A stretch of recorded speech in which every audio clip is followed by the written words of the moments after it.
Welcome to the Hearts Entwined podcast. In this podcast, we'll be having discussions around the secrets which attract lasting, healthy, fulfilling relationships, creating a healthy mindset, and what women should know and understand about men. Introducing your host, Lyn Smith, the Queen of Hearts, relationship expert, trainer, speaker, and best-selling author of the Cupid's Bow technique.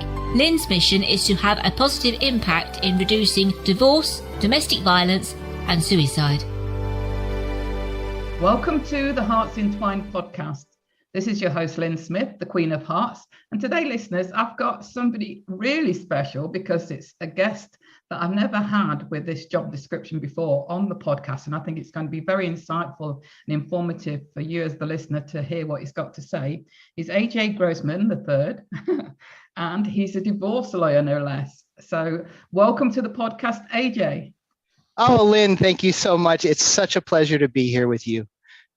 And I thought it was quite revealing what you said off air, that when you were talking about, how you got into specializing in the area that you do specialize in, and that is more around conflict resolution and helping families resolve and make peace through a separation or divorce, rather than create more acrimony, which is a lot of people's perception of what lawyers do.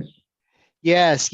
So I was sharing with you a law school class that I had, which was called Comprehensive Law Practice. And when we got to study various other methods of practicing law that were more healing rather than destructive.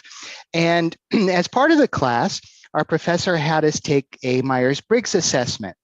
And we got our results back, and she broke us up into different areas of the classroom based upon our results. And it was so revealing for me because I wound up at a table with myself, my wife, and two other people, and the rest of our classmates were over on the other side of the room. And I thought, wow, I had no idea how different I am from my classmates, and then later on, I realized how different I am from many of my colleagues. And that difference translates into my practice in helping people as more of a healing practice, more of a transformative practice. I don't do what many of my colleagues unfortunately do, and that is focus on just the law and just the facts, and then possible destruction to families. So I consider myself much more of a peacemaker, much more of a healer, and I definitely want to leave the world a better place than when I came. So that's who I am. I love that, because that wasn't my experience. I was married for 23 years in a previous life. And I wanted, to have an amicable separation from my ex-husband, but it got quite acrimonious, and not because we were acrimonious when we went through that separation, but because the lawyers involved were throwing up all these problems which really didn't exist prior to us going to them, that suddenly got put on the table and caused more conflict. So I'm so happy to have you on, AJ. I think it's really refreshing to hear that we have lawyers out there, even if they're in the minority, that want to focus more on the healing and having sort of a conscious amicable divorce or separation, rather than the opposite to that. Yes, we are out there. You have to look a little harder to find us, but we're certainly out there. And it's interesting and not uncommon, your story, where the lawyers actually increase the level of conflict. And it's so unfortunate because as lawyers, we are in the perfect position to be able to do things to help minimize the conflict, to bring the heat level down, if you will. And creating issues that don't exist is unfortunately a part of the way some of my colleagues practice. And what I have come to realize after doing this for over a decade now is that many of my colleagues, or some of my colleagues, are very business focused and generating revenue. And the way that they can generate more revenue is by increasing the conflict. The more that people fight, the more attorneys' fees they can earn. And that is so unfortunate. And frankly, I couldn't look myself in the mirror at the end of the day if I practiced that way. Oh, that's so refreshing to hear, as I say, because I hear so many opposite stories to that. So where do you start then when, especially I suppose if a couple do it initially come in and it's quite acrimonious to start with, where do you actually start with, I suppose, taking the heat out of the situation? So one of the first things I do is I have an extensive conversation with my client that goes far beyond the facts. So for example, oftentimes I will ask, so tell me how you met. And what was it that attracted you to this person? And tell me about the early years of your marriage. And tell me about conflict in your relationship. How did it come up? Why did it come up? How were you able to resolve it? If you weren't able to resolve it, what kinds of things did you try? What worked? What didn't work? If you could have your ideal relationship, what would that look like? At the end of your divorce, what do you want your world to look like? During your divorce, what kind of a divorce do you want to have? And so I really try and do whatever I can to understand my client as a person and also to understand their partner as a person, because the more that I can understand the person, quote unquote, on the other side, the better I can try and relate to that person or connect to that person and actually, this is going to sound odd, but actually give that other person a voice. Because oftentimes that's just what people need. They just need a voice to be heard, somebody to acknowledge their perceptions, their perspectives, and their feelings. And it's so odd to have a lawyer on the other side of the table do that with somebody who's not their client. But I'll tell you, time and time again, making that connection with the other partner, the other spouse, helps to resolve the issues.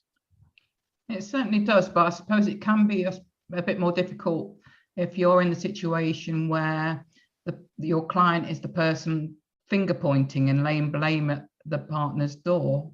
And so you're obviously getting a biased opinion of that person, aren't you?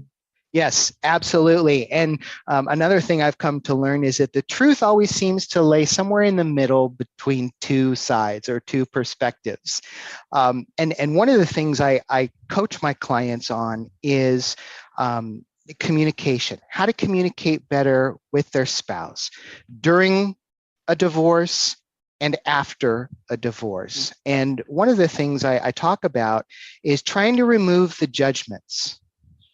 Instead of laying out conclusions like you did this or you did that or you never do this or you always do that, just leave that out and lean in a little bit more and try and have more of what I call a learning conversation. Say something like, help me understand better what you're feeling when this happens. With that kind of a sincere reach out to the other person to ask for their perspective can do wonders in helping to resolve conflict. So I try and get my clients to remove their judgments. Excellent. Love it. I'm already loving this particular lawyer, listeners. Fantastic. Really, really, as I say, it's so lovely to hear, that sort of type of perspective and angle on how to manage what can be obviously one of the biggest upheavals in anybody's life is a breakup in relationships, isn't it? Absolutely. Absolutely. Some people say a divorce is the second most stressful life event anybody will experience, right below the death of a loved one. Yeah. And what do you think is typically the thing in your experience that is the thing that causes relationships to break down? I mean, you must have had quite a common thread, I would think, as to what the common theme is from your own personal experience within your own practice. Oh my gosh, Lyn, it really runs the gamut.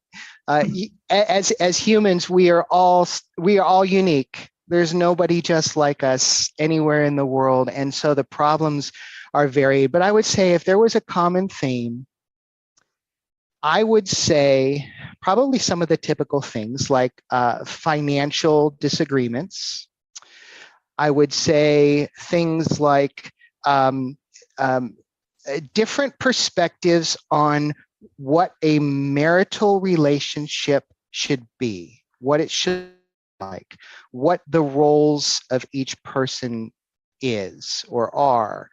And one foundational element I have come to realize regarding successful relationships, and this has played out in my own personal relationships, is I think that two people coming together need to be able to accept the other person 100% as they are, that they're a beautiful person, they were created as a beautiful creature. Because if you take the opposite approach and say, well, I really like this person, or I really love this person, but I wish that I could change A, B, and C. If you get into a relationship that way, from my perspective and my experience, the chances of that person changing to meet your ideal criteria of what a partner should be are probably slim to none. Yeah, this is what I coach as well. I'm often telling, mostly it's women that I tend to work with, because that's who I mainly attract into my practice. But I say the weight of a woman's expectations on a man's shoulders. They can feel that. Yes, yes. Energetically, whether you say anything or not. Yes. Yeah, and that can obviously cause distance and people to disconnect and withdraw. Absolutely. And I really think that if people took the opposite approach, rather than withdrawing, rather than moving away, if they would lean into the situation, go towards it rather than going away from it, and learning more about their partner, I think that it would do a lot more to resolve conflict and lessen conflict than if they just withdraw or flip the switch off, so to speak. Yeah, I mean, I suppose being absolutely quiet is as bad as it getting volatile in some ways, isn't it? Yes, absolutely. Silence speaks volumes many times. Although sometimes it can be a good thing, because then the person that's probably the angry person and the person then receiving that who stays silent can sometimes hear themselves in that silence if there's no retaliation. So I think, sometimes it can be a good thing. Yes. There are definitely circumstances when silence is appropriate. And that goes to the power of silence and knowing when to use silence and not to use silence. One of the things that they say about lawyers is we love to talk. We love to hear ourselves speak. And oftentimes I'm the more of the listener. And so for some of my clients, it's a little unusual. For example, after a negotiation session, they might say to me, "You didn't say very much." And I said, "No, it really wasn't necessary, but I did a lot of listening. Would you like to hear what I've heard?" Yeah. And sometimes it's a shock, isn't it, what you can relay back to people? Yes. Oftentimes they are so overwhelmed with the stress of the situation and all of the emotions that are flooding into their consciousness and their physiology that they miss some really important things that are communicated. So it's helpful that I'm there and I'm really, really, truly listening so I can enlighten them afterwards. Yeah, a common theme I hear amongst some of my clients is the shoulding, which you mentioned earlier on. They're either shoulding at the other person, saying they should do this, they should do that, or they're shoulding all over themselves, as I call it. Yes, yeah. And you shouldn't should all over yourself or other people. That's so true. Oh, I love that. Yeah. So, I do understand what you're saying, because I feel like, that is a skill in itself, being a great listener. And as a coach, if you're doing your job right, you should be doing a lot more listening to talking. Oh, I believe in that 100%, and I wish that that our young people were maybe educated a little bit more effectively on the listening aspect of communication, how to do it better, how to do it effectively, how your sincere listening and attention that you're giving to somebody else can actually help that other person behave better with you, especially if you're in conflict. Absolutely, because I think sometimes we get so immersed in what we want to say that we're not really listening to any response. We're just waiting to jump in with our next opinion, aren't we? Absolutely. That, I would say, that's probably the most common problem in listening and communication, is thinking about our next response when we really should be thinking about what are they saying, what's important about what they're saying, and when it's my turn to talk, I'm actually going to summarize what I heard them say in my own words. That's very powerful, very powerful. Yeah, I do agree with educating people about summarizing your understanding of what a person's just said, especially if it felt triggering for you. Yes. So often people in conflict, when they're going back and forth like a tennis match, neither one of them feels heard by the other because nobody actually reflects back to the other person what they thought they just heard. And so it's so powerful when people want to be heard, they want to be acknowledged, to actually say something like, Sue, thank you for sharing that with me. What I heard you say was, did I get that right? And oftentimes their reaction is, you really heard me. Thank you. Yeah, and it's so appreciated. And I think, especially from women, I hear a lot that they don't feel heard. I think because I suppose, generally speaking, the sex that speaks 7 times more than the men. Yes.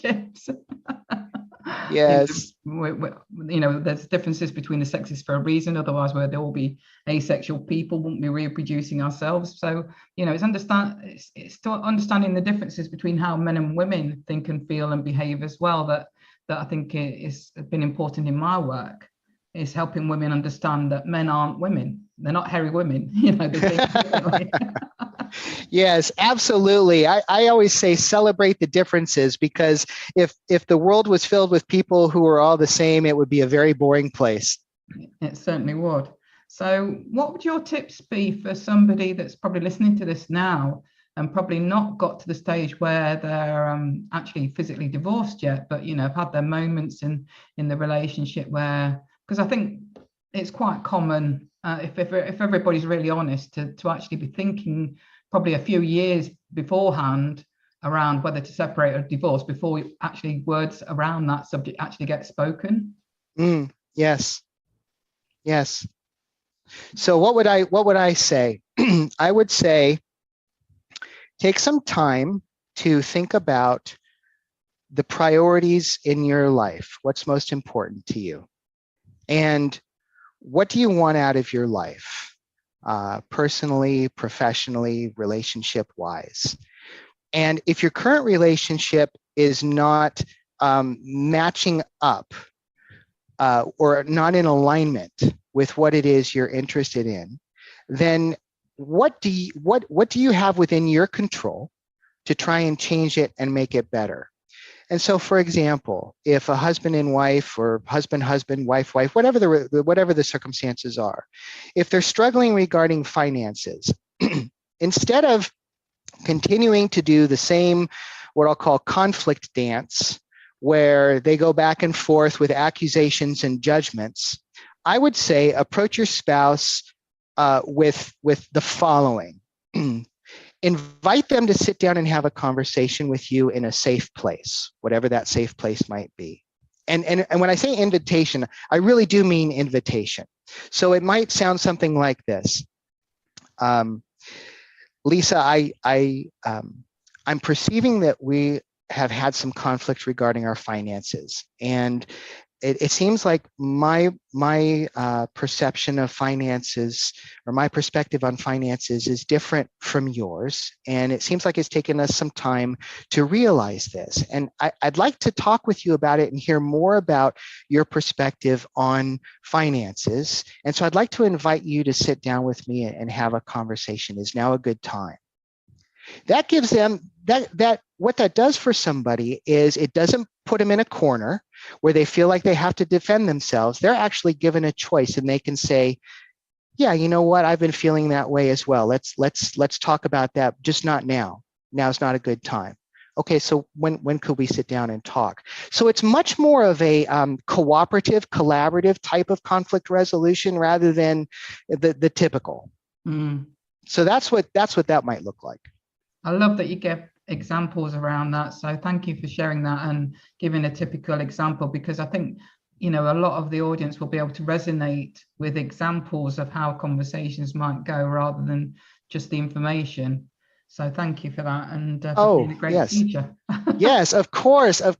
I love examples, and I love to help make the world a better place. I'll just continue a little bit with the next part after somebody agrees to sit down and have a conversation with you. And instead of doing what most people do with launching into their perspective, what they see, what they feel, you actually ask the other person for their perspective first. Because what that does is it again kind of alleviates this tension, this conflict tension that the other person is feeling. Maybe they're feeling accused. Maybe they're feeling a little bit cornered. Maybe they're feeling some shame. And so by giving them an opportunity to share their perspective first, it lets them get a lot off their chest, a lot out of their mind, and it communicates to them what you have to say is more important than what I have to say at this very moment, because I want to learn more about your thoughts, your feelings, so that I can respond appropriately. And that, I'll tell you, just doing those two things, inviting them to a conversation and then asking them to share their perspective first, will do wonders. Totally 100% agree. And I do think it makes each party then feel very valued and heard and special, and probably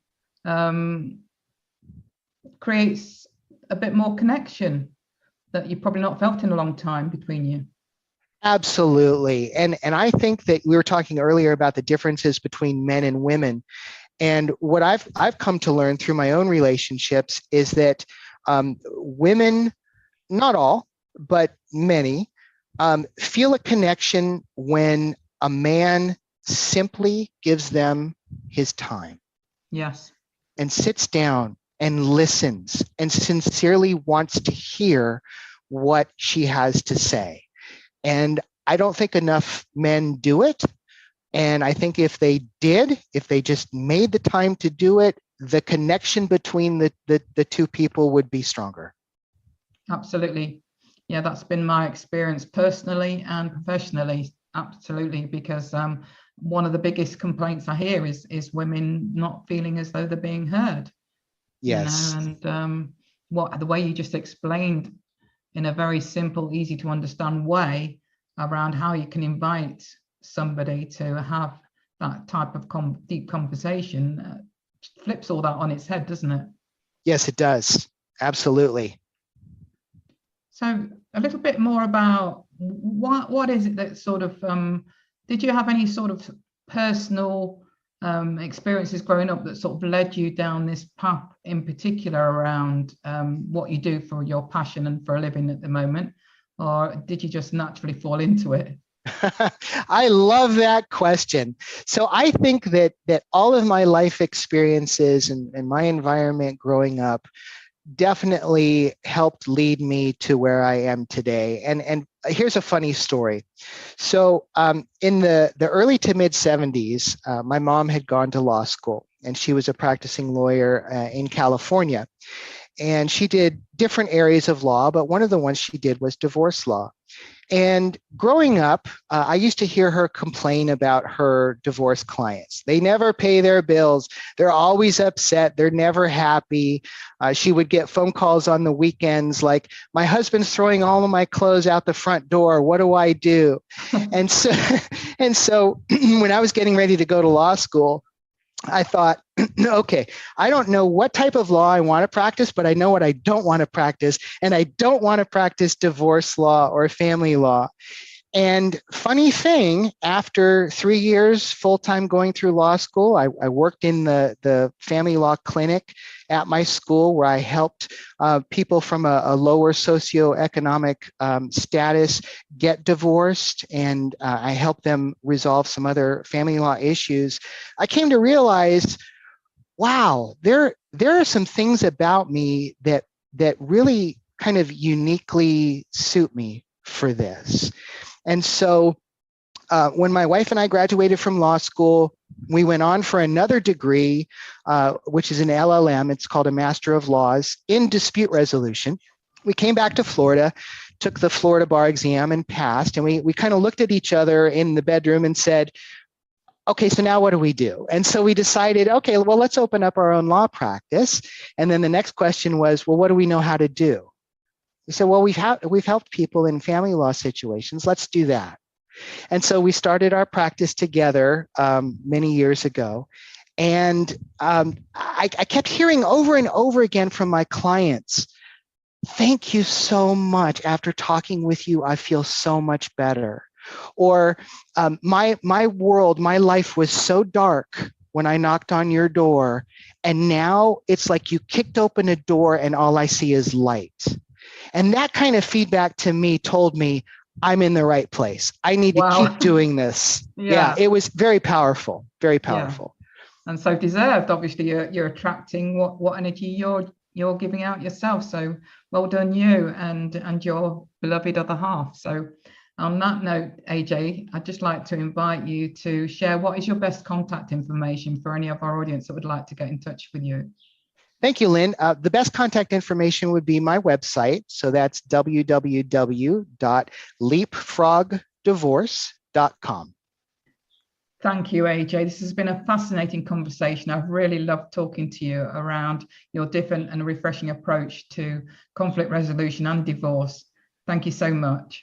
Thank you so much, Lyn. What a wonderful way to start the morning. Thank you. And on that note, listeners, I'll just leave you with true love starts with opening our hearts. And until next time, goodbye for now. Thanks for listening to the Hearts Entwined podcast. You can follow Lyn via the Facebook group Two Hearts Entwined, or search Lyn Smith, inspirational speaker at LinkedIn, or email lyn@hearts-entwined.com. That's LYN@hearts-entwined.com. Remember, true love starts with opening our hearts.